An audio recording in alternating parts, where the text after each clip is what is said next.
warahmatullahi wabarakatuh.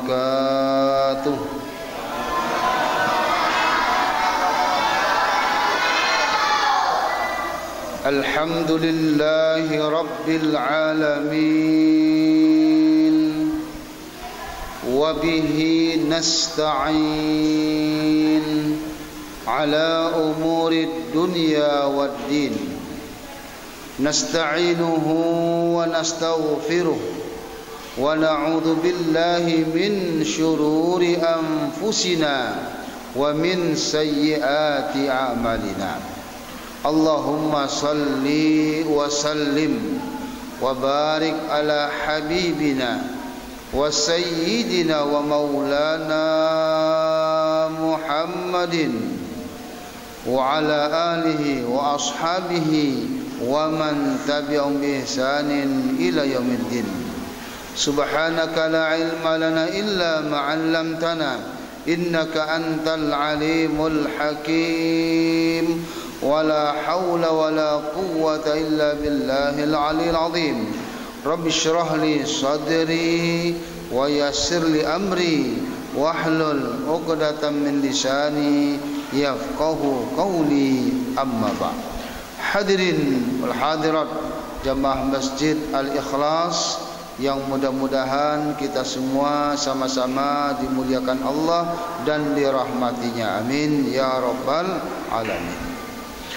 Puji dan syukur kita serahkan kehadirat Allah Subhanahu wa taala yang telah memberikan taufik, hidayah, kesehatan dan kesempatan sehingga kita dapat melaksanakan salat maghrib berjamaah sambil menunggu waktu isya. Kita niatkan thalabul ilmi, niat silaturahmi, niat i'tikaf. Mudah-mudahan seluruh amal ibadah kita diterima dan dilipat gandakan di sisinya, amin ya rabbal alamin. Salawat dan salam semoga tetap tercurah kepada baginda Rasulullah sallallahu alaihi wasallam, juga kepada keluarga beliau, para sahabat, para tabi'in, tabi'in ila yaumiddin, dengan ucapan Allahumma salli ala sayyidina Muhammad wa ala alihi wa sahbihi ajma'in. Ucapan salam, assalamu alayka ya Rasulullah.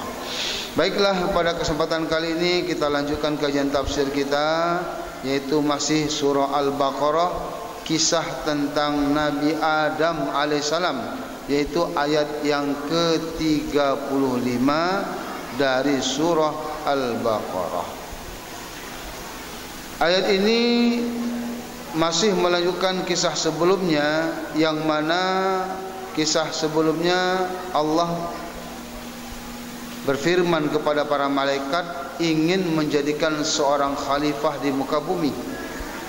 Maka malaikat pada waktu itu menjawab, apakah akan dijadikan seorang khalifah nanti manusia yang akan membuat kerusakan, yang akan berperang, yang akan menumpahkan darah, sementara kami adalah hambamu yang senantiasa bertasbih memujimu, ya?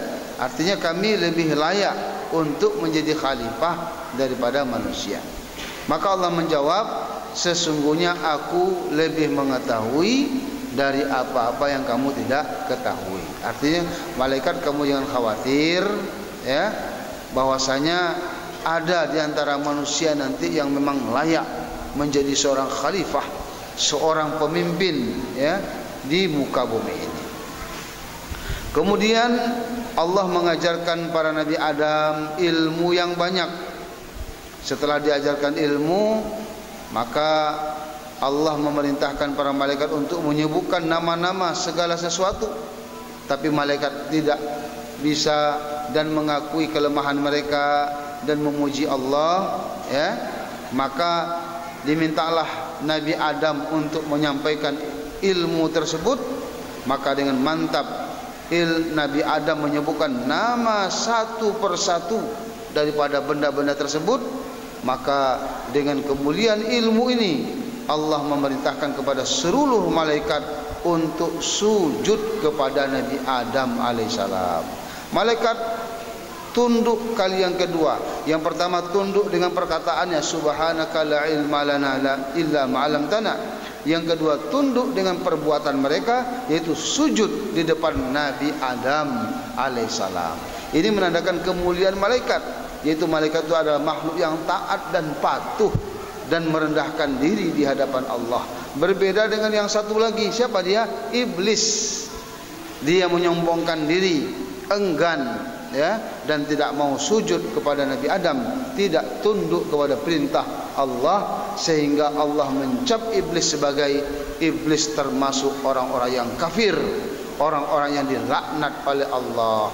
Maka jadilah kita seperti malaikat yang senantiasa merendahkan diri, menundukkan diri, mengagungkan Allah. Jangan seperti iblis yang menyombongkan diri, yang enggan dan ingkar kepada Allah Subhanahu wa taala. Kemudian pada ayat yang akan kita bahas pada kali ini, Allah memerintahkan kepada Nabi Adam untuk tinggal di dalam surga bersama istrinya. Nikmatilah seluruh fasilitas yang ada. Silakan makan sepuas-puasnya, tinggal di tempat yang seindah-indahnya, ya. Cuman satu permintaan Allah, jangan mendekati satu pohon saja. Selebihnya silakan nikmati satu pohon saja. Kalau kamu dekati, apalagi kamu makan, kamu termasuk orang yang zalim kepada dirimu sendiri.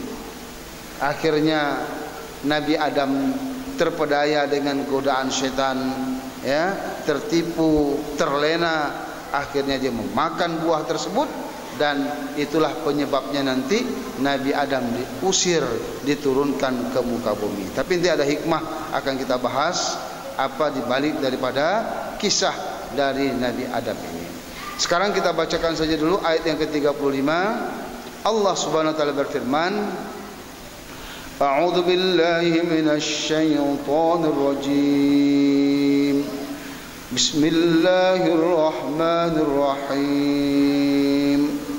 وَقُلْنَا يَا آدَمُ اسْكُنْ أَنْتَ وَزَوْجُكَ الْجَنَّةَ وَكُلَا مِنْهَا رَغَدًا حَيْثُ شِئْتُمَا وَلَا تَقْرَبَا هَذِهِ الشَّجَرَةَ فَتَكُونَا مِنَ الظَّالِمِينَ صَدَقَ اللَّهُ الْعَظِيمُ.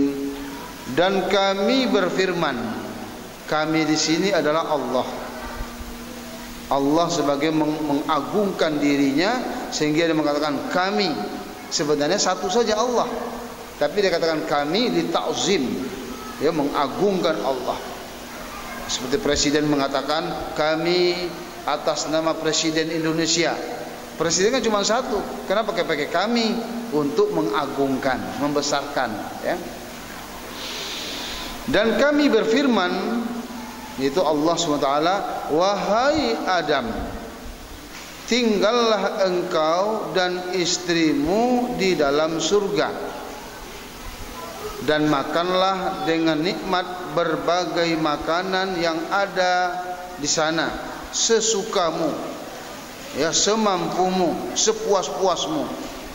Tetapi janganlah kamu dekati pohon ini, hadhihi syajarah, pohon ini. Dijelaskan Allah, ini pohonnya.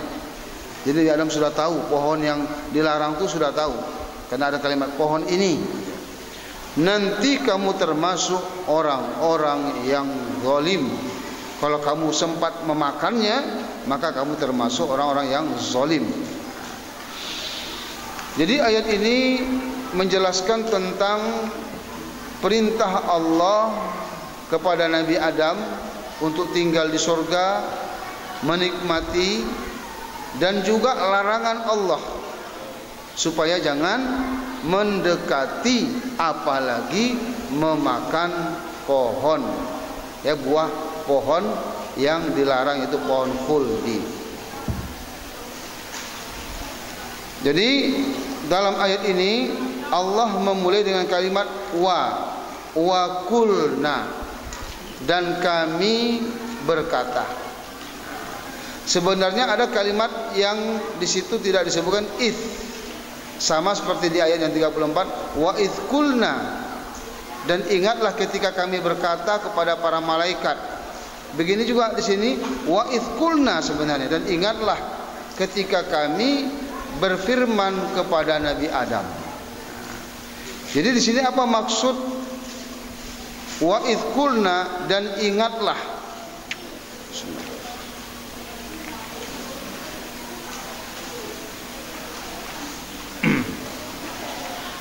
Artinya di sini Allah memerintahkan kepada Nabi Muhammad supaya mengingat satu peristiwa yang sangat penting. Satu peristiwa yang kalau kita ingat, kita akan mendapatkan manfaat yang luar biasa. Kita akan mendapatkan faedah, ya, pelajaran dari peristiwa yang terjadi tersebut. Makanya Allah mengatakan wa'id, dan ingatlah wahai Rasulku, wahai Nabiku. Dan ayat ini diturunkan kepada kita juga, wahai umatku, wahai umat Nabi Muhammad sallallahu alaihi wasallam. Dan kalimat waw di sini, wa qulna, itu menandakan ada kaitan ayat ini dengan ayat yang sebelumnya, yaitu masih lagi menceritakan tentang kisah Nabi Adam alaihissalam. Kalau sebelumnya penciptaan Nabi Adam, kemudian Nabi Adam diberikan ilmu, kemudian para malaikat disuruh. Sekarang kisah ketika Nabi Adam diperintahkan tinggal di dalam surga. Wa idh qulna, dan ingatlah ketika kami berfirman, ya Adam, wahai Adam. Kita sudah bahas sebelumnya, Adam itu artinya tanah, turab. Kenapa? Karena Nabi Adam berasal dari tanah, makanya dipanggil Adam. Wahai Adam, uskun anta wa zaujukal jannah, tinggallah engkau dan pasangan engkau di dalam surga. Ini perintah Allah. Uskun, apa kalimat uskun? Sakinah. Apa makna sakinah? Tenanglah, tentramlah, damailah, berbahagialah kamu di dalam surga dan istrimu. Jadi ketenangan itu ada di dalam surga. Ketenangan, kenyamanan, kebahagiaan. Uskun, makanya sakinah. Sakinah, mawaddah, warahmah. Jadi Allah memerintahkan kepada Nabi Adam untuk tinggal di surga. Di sini Allah memerintahkan kepada Nabi Adam saja, uskun anta, bertempat tinggallah engkau wahai Adam.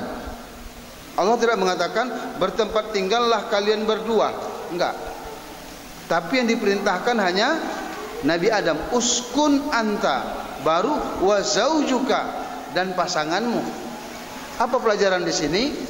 Artinya Allah memerintahkan kepada seorang suami, seorang kepala keluarga, maka kepala keluarga wajib memerintahkan kepada orang yang di bawah tanggungannya. Siapa itu?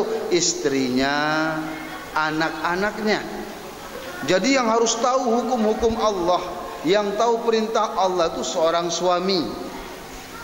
Ya, suami mempunyai kewajiban untuk memberitahukan kepada istrinya tentang perintah-perintah Allah. Kalau suaminya tidak memberitahukan, ini nanti akan ditanya pada hari kiamat. Ya, karena tanggung jawab istri sudah berpindah kepada suami.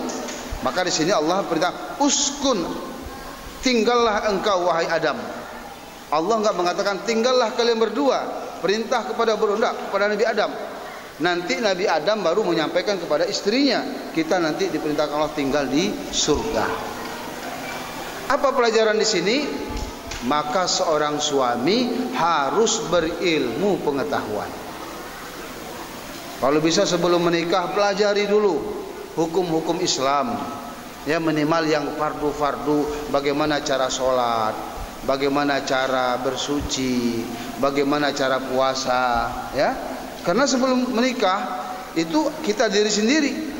Tapi kalau sudah menikah, maka istri merupakan kewajiban seorang suami untuk menyampaikan perintah-perintah Allah.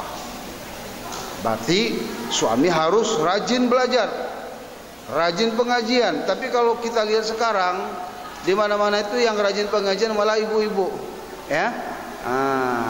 Malah suaminya sibuk nggak jelas. Ya, ada waktu taklim pun nggak mau hadir. Padahal ini kewajiban seorang suami. Ustadz, ya, para guru-guru itu hanya sebagai pembantu saja. Ya, menjelaskan sebagian saja. Tapi yang bertanggung jawab atas keluarga, istri dan anak-anak adalah seorang suami. Ini pelajaran pertama di sini. Uskun anta wa zaujukal jannah. Perintah kepada Nabi Adam dulu, nanti baru kepada istrinya. Wa zaujuka, dan pasangan engkau. Di sini enggak dikatakan istri, tetapi dikatakan pasangan. Artinya pasangan laki-laki itu adalah wanita dan pasangan wanita adalah laki-laki.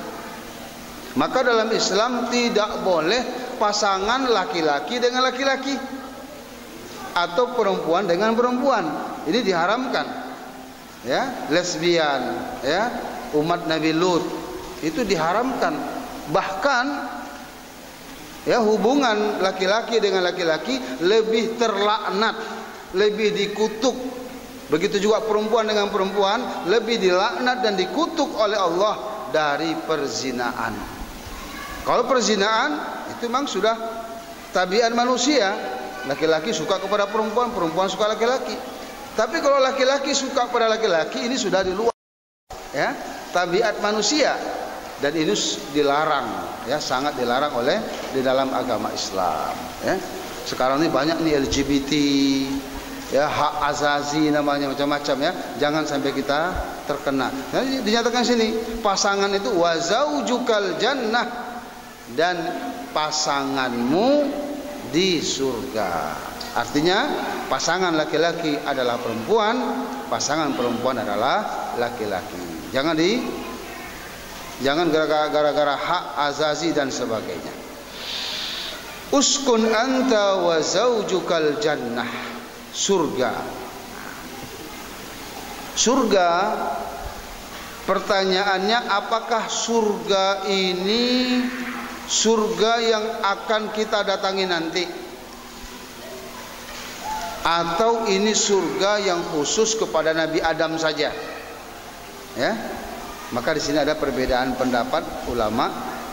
Ada yang mengatakan surga di sini adalah surga yang khusus bagi Nabi Adam saja.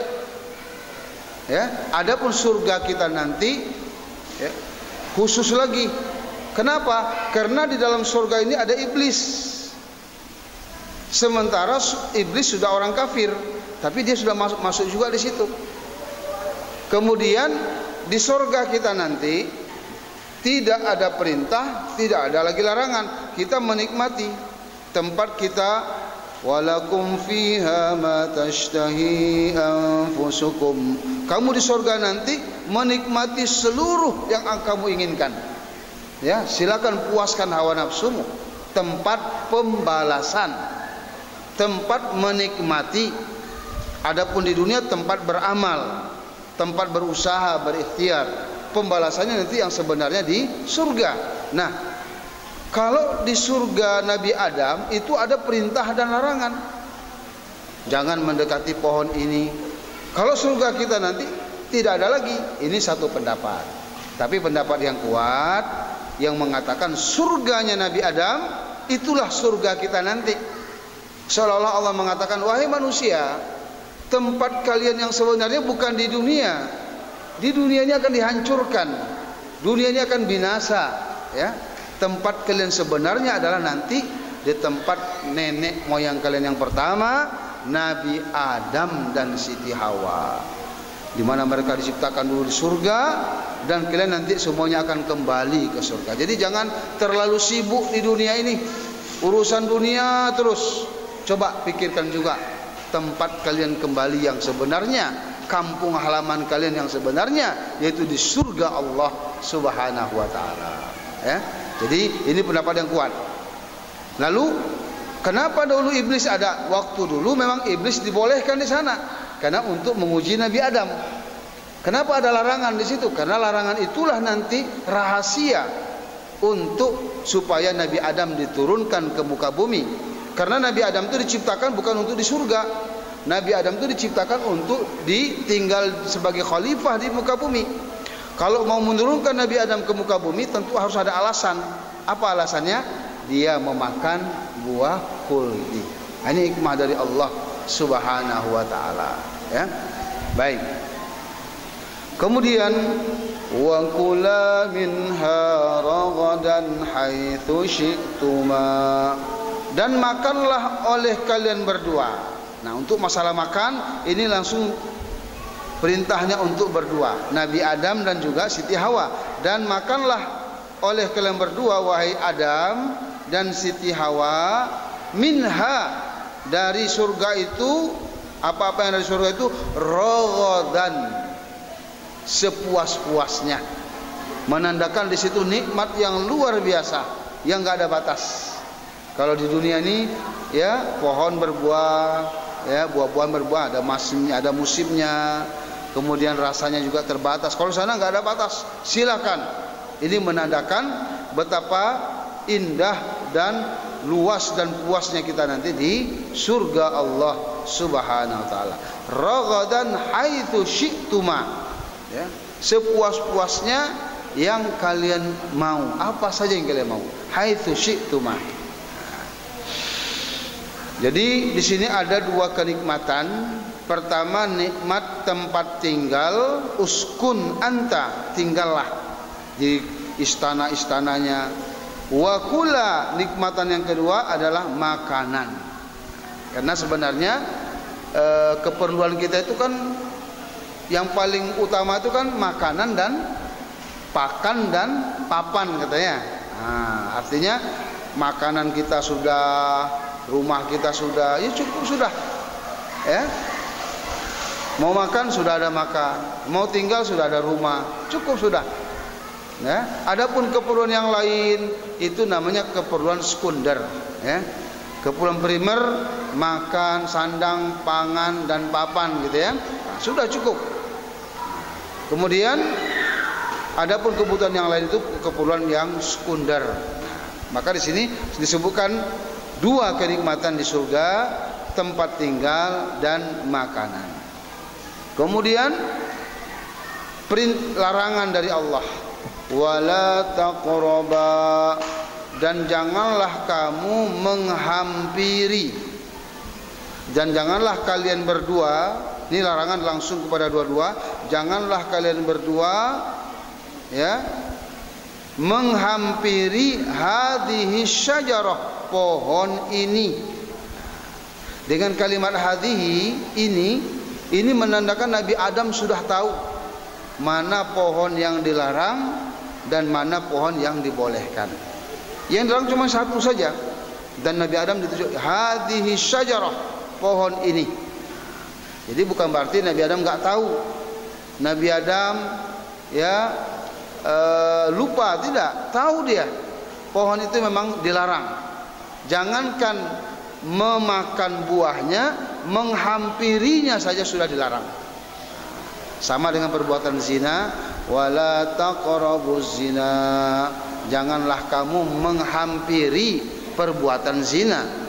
Ya, yang dilarang sebenarnya perbuatan zina, tetapi Allah mengatakan jangan kamu hampiri, menghampiri saja sudah dilarang. Pacar-pacaran, ya, bonceng-boncengan, dua-duaan itu diharamkan. Kenapa? Karena itu sudah menghampiri. Segala sesuatu yang mendekatkan kepada yang haram, maka dia haram. Itu kaidah. Segala sesuatu yang mendekatkan kepada haram, padahal dia bukan haram, tapi akan mendekatkan kepada haram, maka dia juga haram. Maka di sini timbul, ya. Kenapa ini? Ini tanda sayangnya Allah kepada kita. Seorang tuh ibu umpamanya, nak, jangan dekat ke lubang situ, kamu nanti jatuh. Sebenarnya yang dilarang itu jatuh, tapi karena sayangnya ibu tadi, jangan kamu dekati lubang itu, ya, nanti kamu bisa jatuh, gitu ya. Ini artinya apa? Tanda sayangnya Allah kepada kita. Wala taqraba hadhihi syajarah, janganlah kamu berdua mendekati pohon ini. Jadi pasangan Nabi Adam ini, zaujuk tadi, bernama Hawa. Apa arti Hawa? Hawa itu dari kalimat hay, bukan hawa ya. Kalau hawa itu hawa nafsu, keinginan. Ini hawa, hay, dari kalimat hay itu hidup. Jadi Siti Hawa itu dikatakan hidup. Kenapa hidup? Karena dia diciptakan dari makhluk yang hidup, yaitu Nabi Adam alaihissalam. Yaitu Nabi Adam ketika dia tinggal di surga sendirian, dia merasa kesepian, ya, merasa kurang. Itu tinggal di surga. Bagaimana kalau tinggal di dunia, ya, jomblo, ya, tentu lebih kesepian lagi, ya. Sedangkan di surga seluruh fasilitas ada, merasa sepi, merasa sunyi tanpa pasangan, ya. Apalagi kalau di dunia. Makanya kata Nabi, an-nikahu sunnati.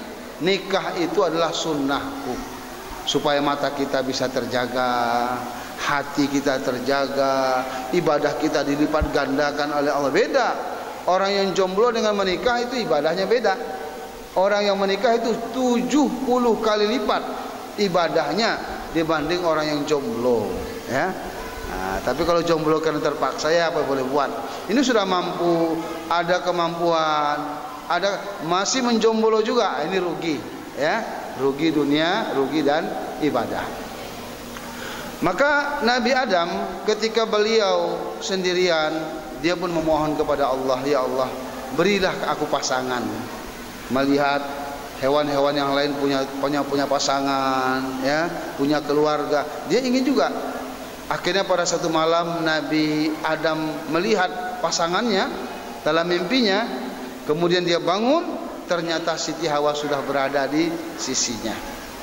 Ya, maka waktu itu ketika Nabi Adam ingin mendekati kepada Siti Hawa, harus bayar mahar dulu. Apa maharnya? Berselawat kepada Nabi Muhammad sallallahu alaihi wasallam. Ya, ini kemuliaan Rasulullah. Sebelum Nabi Adam lahir sudah tertulis la ilaha illallah Muhammadur Rasul di aras Allah. Maka Nabi Adam ini diciptakan min dil'in, dari rusuk Nabi Adam yang paling bengkok, ya, yang paling atas. Ya, maka kata Nabi, istausu bin nisa khairan, ya, berbaik-baiklah kepada wanita, berhati-hatilah kepada wanita. Artinya apa namanya? Perhatikanlah kaum wanita. Kenapa? Karena wanita itu diciptakan dari tulang rusuk, ya. Kalau seandainya kamu meluruskannya dengan cara keras, dia akan patah. Kalau kamu biarkan, dia bengkok terus, gitu ya. Artinya apa ini? Kita harus, kaum laki-laki ini banyak sabar, ya, lebih lapang dada, lebih banyak memaafkan, ya, karena mereka sangat menghadapi kehidupan yang sangat serba sibuk, serba rumit, ya. Tantang oleh menghadapi mentarbiyah anak-anak, ya, memasak dan sebagainya. Maka seorang suami harus bisa mengayomi istrinya. Istausu bin nisa, kata Nabi. Sebaik-baik kamu, khairukum, sebaik-baik kamu adalah orang yang baik bagi istrinya. Jadi kalau ada seorang laki-laki yang bisa berbuat baik kepada istrinya, inilah laki-laki yang paling baik.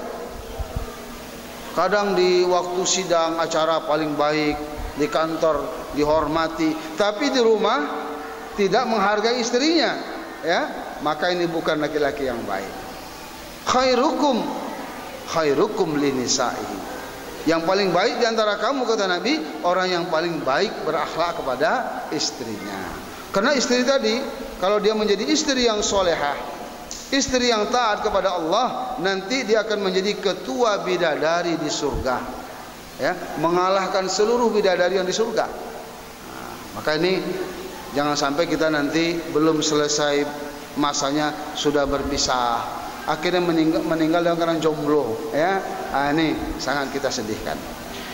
Maka di sini wa zaujuka, pasangan engkau.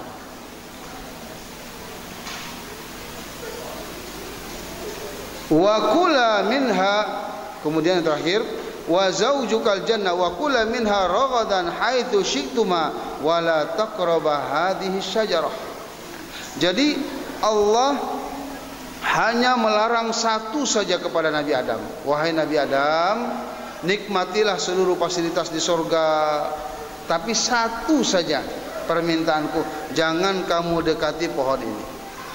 Maka iblis yang waktu itu memang masih diberi kesempatan tinggal di surga, dia berusaha merayu Nabi Adam. Mula-mula datang dengan action orang-orang yang sangat sedih.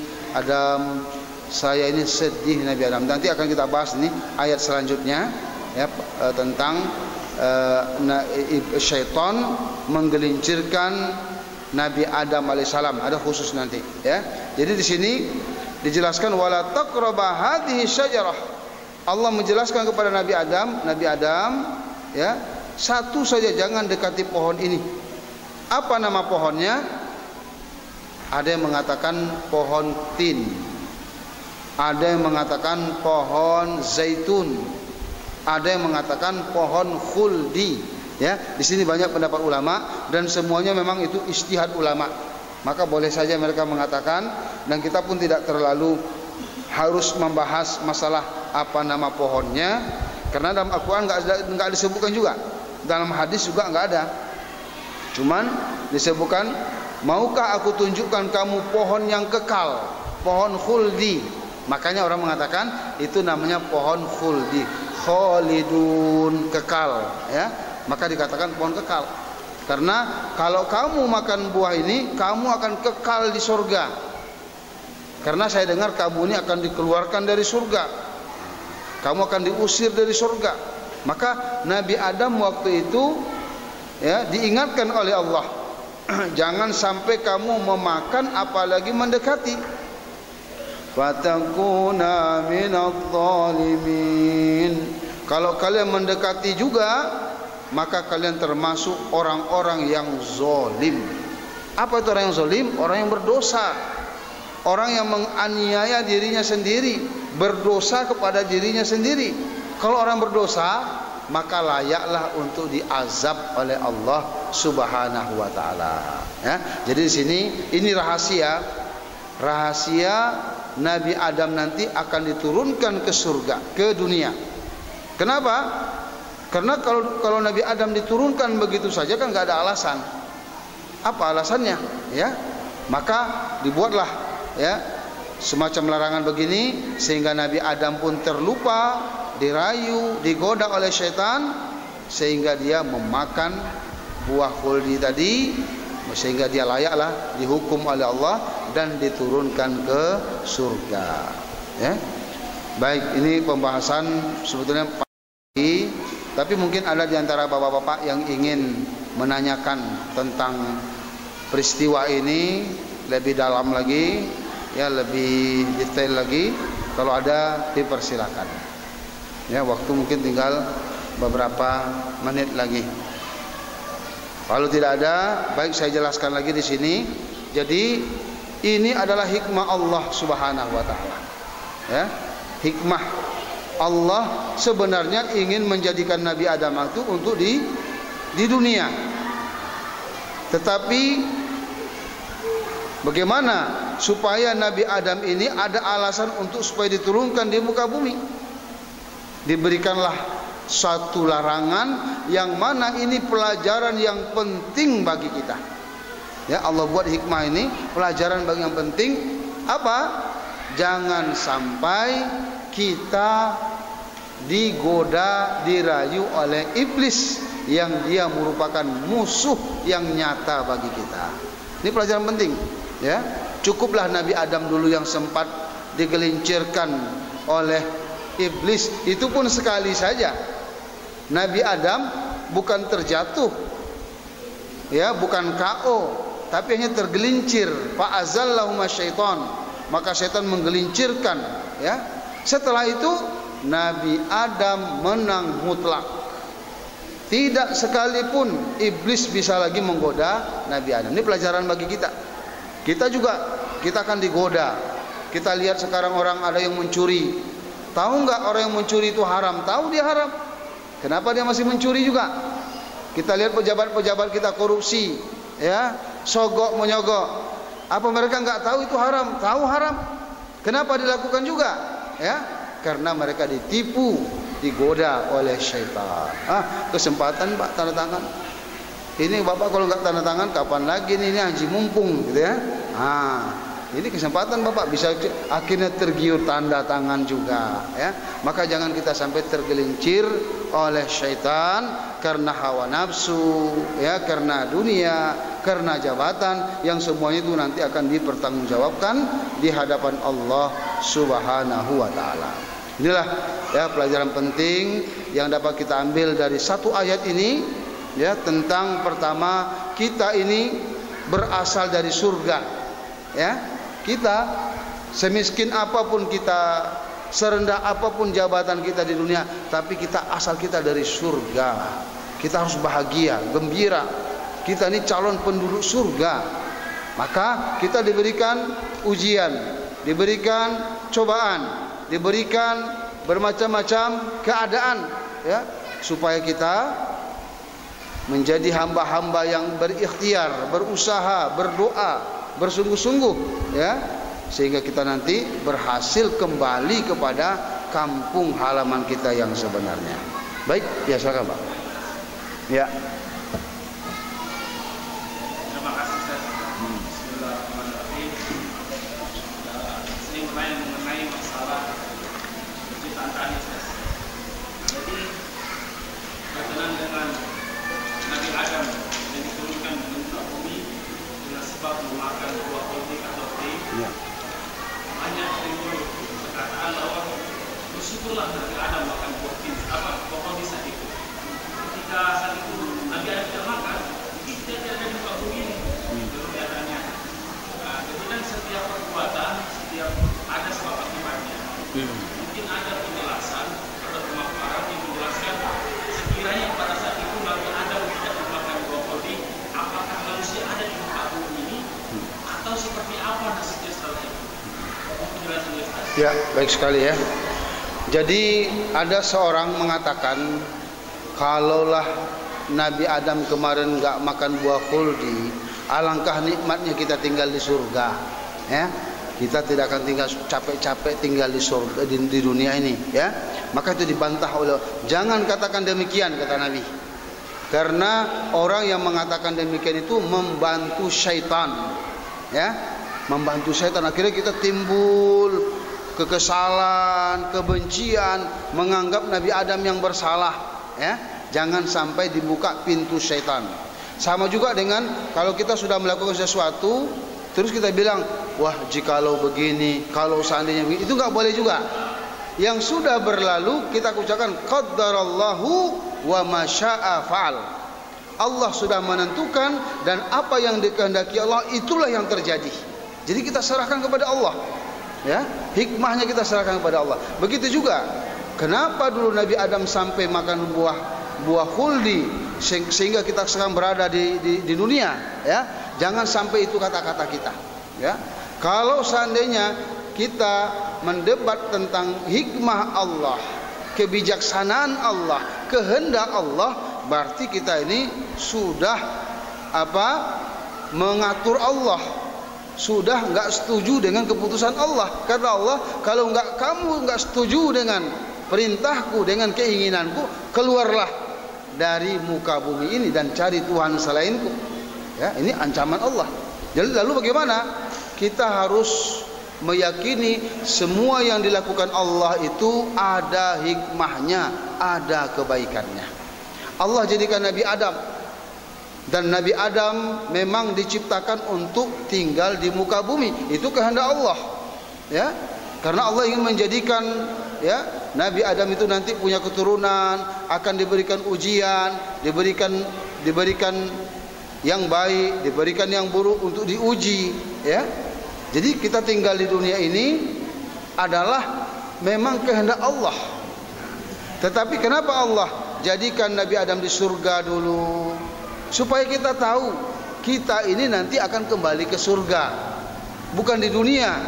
Jangan fokuskan pikiran kita, tenaga kita, hari-hari kita untuk dunia, dunianya kan hancur, ya. Jadi Allah transitkan Nabi Adam di surga supaya kita tahu nanti kita asalnya dari surga.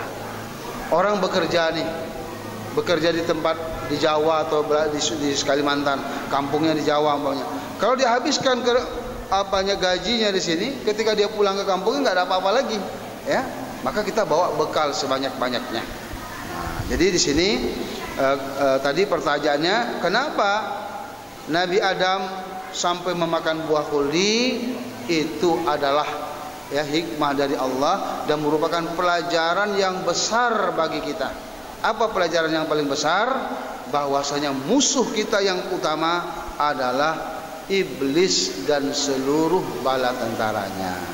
Jangan sampai kita nanti ditipu, dirayu, digoda oleh iblis ketika kita berada di dunia ini. Jadikanlah dia sebagai musuh kita. Innahu lakum aduwwum mubin. Sesungguhnya iblis itu musuhmu yang nyata, ya. Dia ingin nanti kita ini bersama dia di neraka.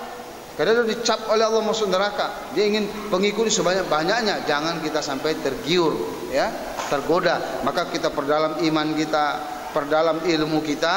Dengan iman dan ilmu kita akan terpelihara, menjadi hamba-hamba yang bertakwa kepada Allah Subhanahu wa taala, ya. Jadi ini mungkin memang pembahasannya agak perlu pembahasan yang lebih luas lagi, tapi karena waktu yang sudah masuk waktu Isya, mungkin kita cukupkan dulu pembahasan kita pada kali ini. Terima kasih atas segala perhatian dan mohon maaf atas segala kekurangan. Marilah kita akhiri kajian kita dengan membaca doa kafaratul majlis. Subhanallah wa bihamdihi, subhanakallahumma wa bihamdik, asyhadu an la ilaha illa an, astaghfiruka wa atubu ilaik. Assalamualaikum warahmatullahi wabarakatuh.